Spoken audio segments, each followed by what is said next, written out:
Bismillahirrahmanirrahim. Waqala, dan telah bersabda An-Nabiyyu, baginda Nabi sallallahu alaihi wasallam, Ashrun, 10 tamna'u itu bisa mencegah asron akan 10. Jadi dalam hadis ini Rasulullah SAW memberi tahu bahwa 10 ini bisa mencegah akan 10 lainnya. Nah, apa aja tuh? Suratul Fatihati.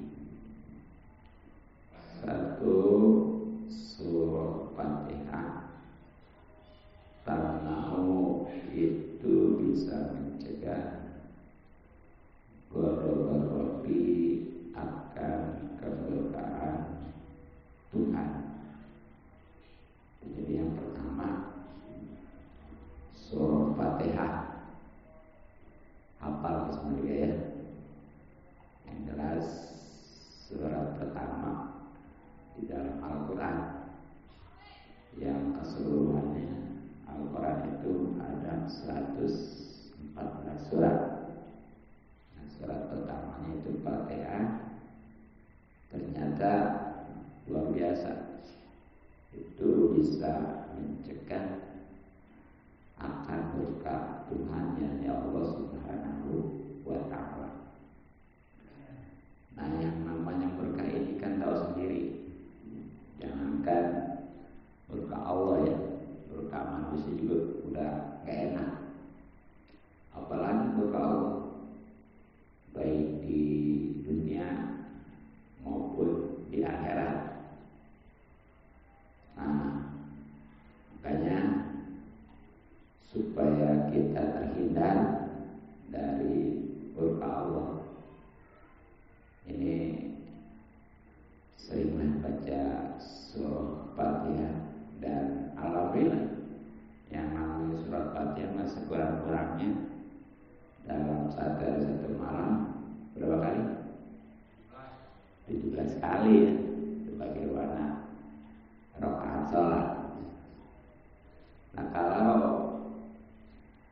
tercegah daripada murka Allah, mudah-mudahan mendapatkan ridho Allah, sehingga ya jangankan kita sehat, sakit enak, jangankan kaya, miskin juga enak, bahkan jangankan istilahnya masuk surga, masuk neraka juga enak kalau dapat ridho Allah, seperti malaikat ya.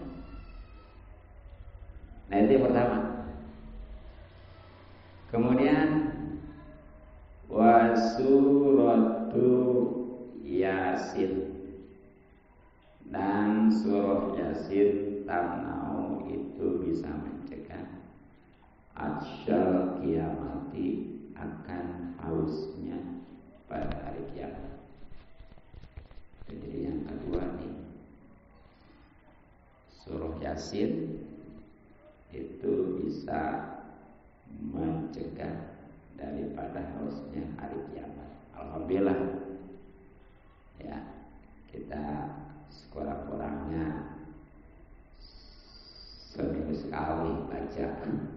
Kudunya mah tiap hari maksudnya, karena memang di samping bisa mencegah hausnya pada hari kiamat, juga banyaklah keutamaan surah Yasin ya. Nah, khusus nih untuk mencegah daripada hausnya hari kiamat. Nah, sebagaimana nanti ya, di hari kiamat itu manusia dikumpulkan di suatu padang luas yang populer disebut padang mahsyar. Nah di situ 40 hari memang 40 tahun ya, 40 tahun nggak makan, nggak minum. Maka setahuannya di sono mah 1000 tahun dunia. Coba tuh.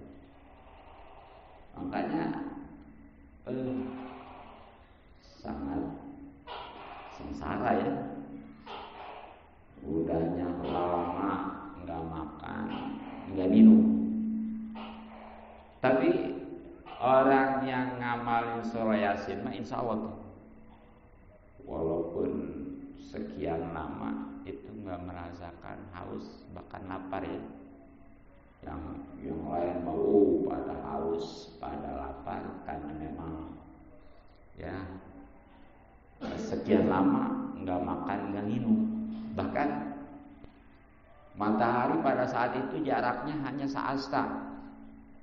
Makanya sampai ada yang keringetan nyampe mata kaki, nyampe lutut, nyampe pinggang, bahkan ada yang sampai terendam dengan keringetan sendiri.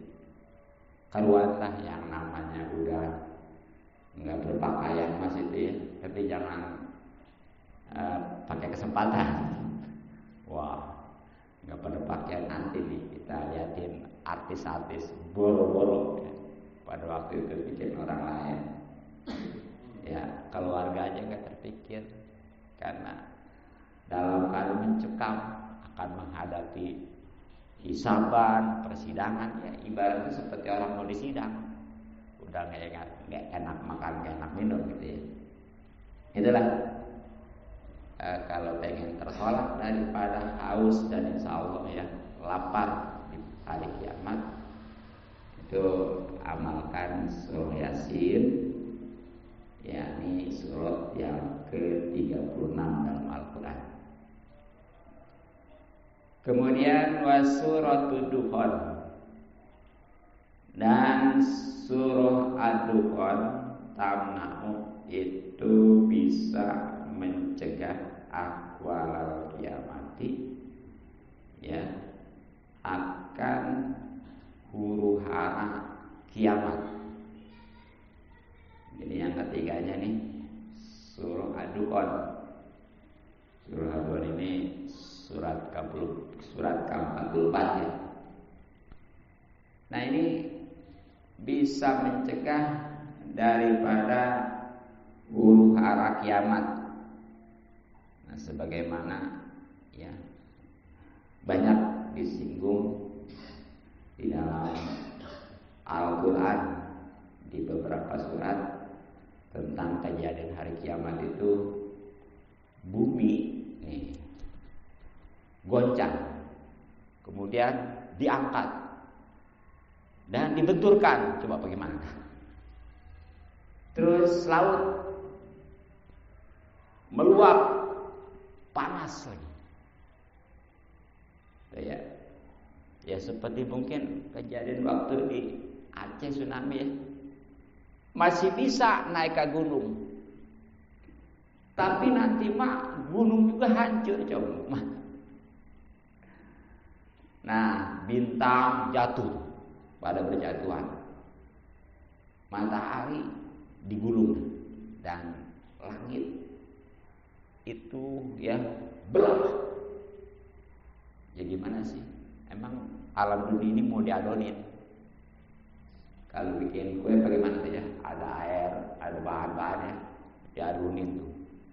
Jadi udah nggak ada lagi yang namanya gunung yang tinggi, bangunan yang menjulang dan lain sebagainya, udah rata dah.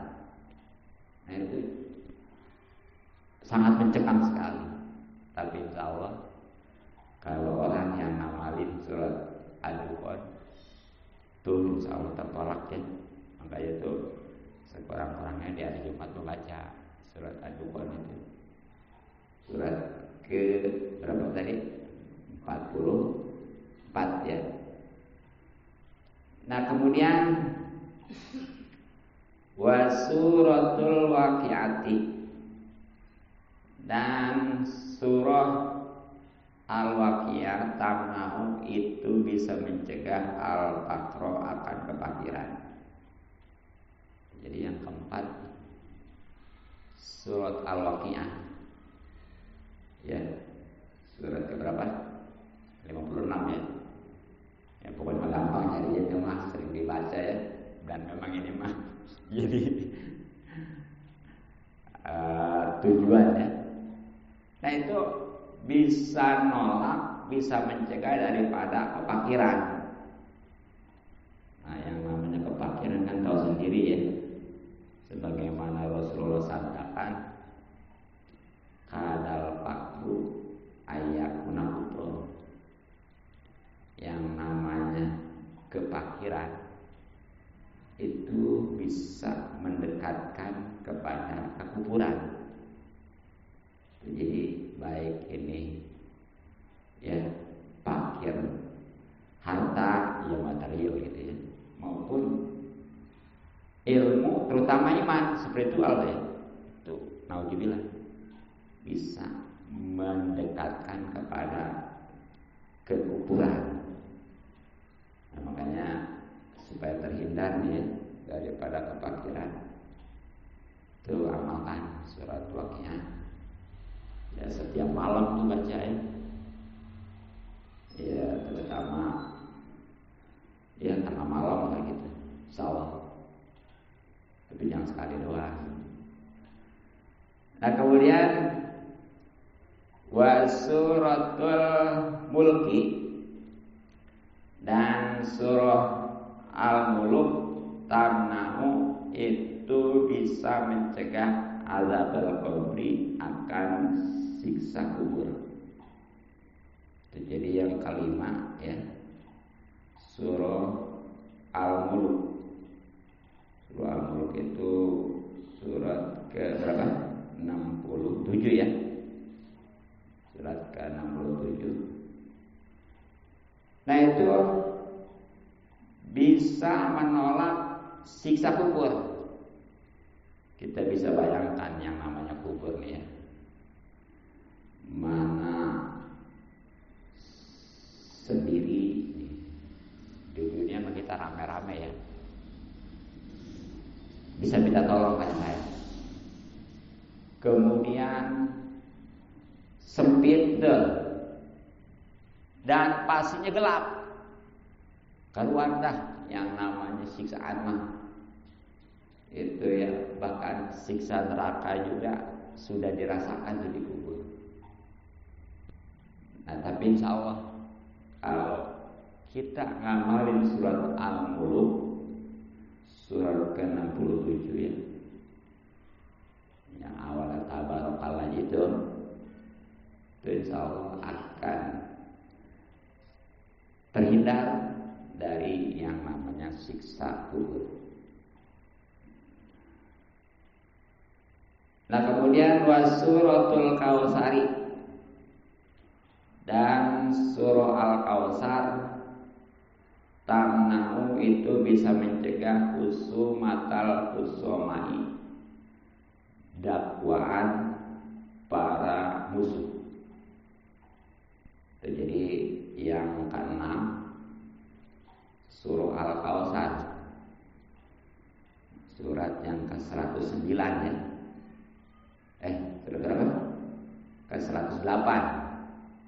Maaf, surat ke-108 Al-Kautsar. Nah itu bisa mencegah, bisa menolak daripada dakwaan para musuh nanti nih di akhirat. Dijalankan musuh mah di akhirat dan di dunia juga gak enak ya, apalagi di akhirat menanti nih. Ya di mana orang-orang yang pernah terzolimi itu nuntut, ya minta diadili lah, minta diselesaikan. Nah baik itu yang berupa banyak material atau spiritual ya, baik itu yang merupakan harta maupun umpamanya suatu kezaliman. Nah di sana karena yang namanya harta itu udah nggak ada ya. Jadi segala-galanya untuk membayar dengan amal. Jadi nanti amal-amal orang yang pernah menzolimi diberikan kepada yang dizolimi sebagai bayaran. Nah kalau umpamanya sudah habis amalnya, sedangkan orang yang dizolimi masih ada yang minta keadilan, nah, maka itu orang dosa orang yang dizolimi ditimpakan kepada yang dizolimi.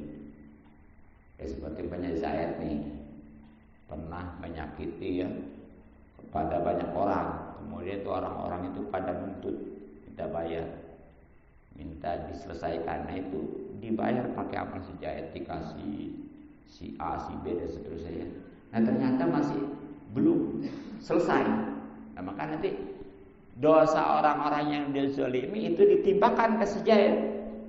Boro-boro kan kita nanggung dosa orang ya, dosa sendiri juga. Nah makanya untuk menghindarkan daripada itu, itulah dengan mengamalkan surah Al-Awsar. Sekali lagi surah yang ke-108.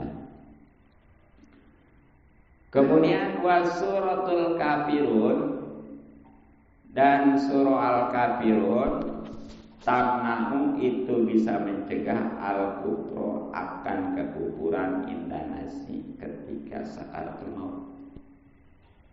Jadi yang ke-7 kalau salah ya, surah Al-Kafirun nih baru, ini surat yang ke-109 ya. Ya. Nah itu bisa nolak, bisa mencegah daripada kekufuran ketika sakaratul maut. Nah ini yang menentukan orang sukses enggaknya ini ketika sakaratul maut.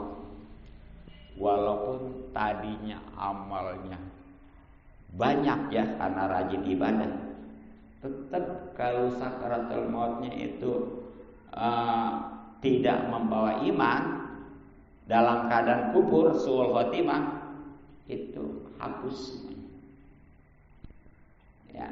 Dan dipastikan dia menjadi penghuni neraka. Nauzubillah. Makanya walaupun amal itu sekedar aja, tapi kalau dia mati dalam keadaan husnul khotimah, membawa iman, itu insya Allah ya, walaupun di dunianya kurang bahagia, dipastikan di akhirat akan bahagia. Nah, makanya dengan cara itu ngamalin surat Al-Kafirun, yakni surah ke-109. Kemudian wasuratul Ikhlas, dan surah Al-Ikhlas tamna'u itu bisa mencegah anifaqo akan kemunafikan. Jadi yang ke-8 ya, surah Al-Ikhlas, surah yang ke-111 ya, dikit lagi habis. Nah itu bisa menolak, mencegah kemunafikan. Ini yang namanya kemunafikan ini lebih parah daripada kekafiran ya. Makanya sampai di Al-Quran itu Allah berfirman, A'udzubillahi minasyaitonirrajim, Bismillahirrahmanirrahim, Innal munafiqina fid darkil asfali minan nar. Jadi sesungguhnya orang-orang munafik itu bakal berada di dasar neraka. Kalau kayak orang masak ngaliwat menjadi keraknya. Nah karena memang yang namanya orang munafik lebih bahaya daripada orang kafir. Katakan dia musuh dalam selimut ya. Yang umumnya kita ketahui kan ciri munafik itu sebenarnya mah kalau ngomong bohong, kalau janji ingkar, kalau dipercaya hianat. Nah termasuk juga tuh yang malas ibadah sama itu juga. Banyak lah di Al-Quran itu ya sebagai ciri-ciri orang munafik. Nah ini untuk menghindarinya supaya tertolak. Nah amalkan tuh surat Al-Ikhlas ya, sebagaimana dari arti juga ikhlas kan. Surat ke-111. Kemudian wa suratul Falaki dan surah Al-Falaq tamna'u itu bisa mencegah hasadal hasidin. Ya, kedengkian orang-orang yang hasud. Jadi yang ke-8 nih surat Al-Falaq, surat 113 ya. Itu bisa menolak, bisa mencegah daripada hasudnya orang-orang yang hasud. Kita walaupun bukan kita yang hasud ya, tetap gak enak aja dihasud sama orang, sama tetangga, sama saudara, itu gak enak ya. Nah, supaya terhindar, tuh, jangankan kita biasa, kayak juga isinya aman dari yang hasud ya, itu amalkan surat Al-Falaq. Nah, apalagi nih yang lebih bahaya lagi adalah yang hasud itu sendiri. Kenapa? Orang hasud itu bisa membakar amal ibadahnya seperti api membakar, seperti api membakar kayu bakar itu. Bagaimana sih itu ya? Mungkin kalau kayak yang namanya batu, api nggak cepet ya. Tapi kalau ke kayu bakar, yang pasti udah kering segala macam, itu cepet. Nah, ternyata tuh orang yang hasud juga itu tanpa disadari, itu amalnya terbakar seperti gitu, angusnya. Ya bahkan orang yang hasud mah sebenarnya di dunia juga udah merasakan kematian ya, sampai ada pepatah orang hasud mah mati sebelum mati. Nah itu yang ke-9. Kemudian wasuratun nasi dan surah An-Nas tamna'u itu bisa mencegah al-waswasa, waswas. Jadi yang ke-10 yang terakhir nih surah An-Nas, sebagaimana juga urutan terakhir surat di dalam Al-Quran ya. Surat berapa? 114. Nah itu ternyata bisa nolak kepada waswas. Ini yang namanya waswas jangan disepelekan ya. Karena pada dasarnya orang yang waswas itu lagi dipermainkan setan. Makanya diturutin. Ya. Ya, bahkan bisa jadi ibadah juga enggak sah kalau orang waswas. Capek lagi. Coba dah, kadang-kadang tuh yang waswas lah usul aja ya. Berkali-kali wudu juga dia udah pelepek ya. Ya, terutama waswas di niat itu. Jadi begitu kamu buka udah dibasuh, kayaknya belum pas, basuh lagi, keluar dalam lama ya. Itu orang waswas tersiksa karena memang itu dia lagi dipermainkan oleh setan. Jadi jangan diturutin. Nah, sebagai penangkalnya, penolaknya itulah dengan cara ngamalin surat An-Nas ya, surat ke-114 ataupun surat yang terakhir. Makanya tuh mau tidur tuh ya kurang-kurangnya itu yang namanya yang pendek-pendek aja dah. Ini mana tuh ayat kursi sebagai pelindung ya. Kemudian surat Al-Kafirun dari Ina dulu ya. Surat Al-Kautsar, surat Al-Kafirun, turun tuh. Surat Al-Ikhlas, surat Al-Falaq. Nah, kemudian surat An-Nas tuh ya. Itu mah pendek tuh mau tidur tuh. Kalau yang tadi yang panjang-panjang seperti surah Yasin, Ad-Duhur, Al-Waqiah, Al-Muluk ya.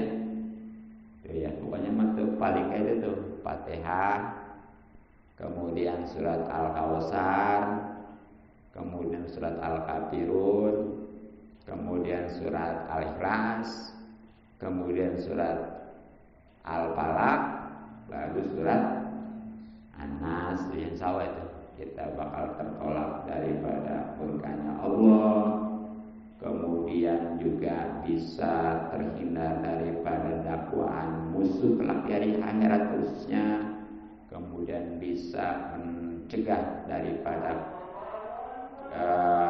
suul khotimah, kemudian terhindar daripada kemunafikan, kemudian daripada hasudnya orang-orang yang hasud, juga daripada was-was. Mungkin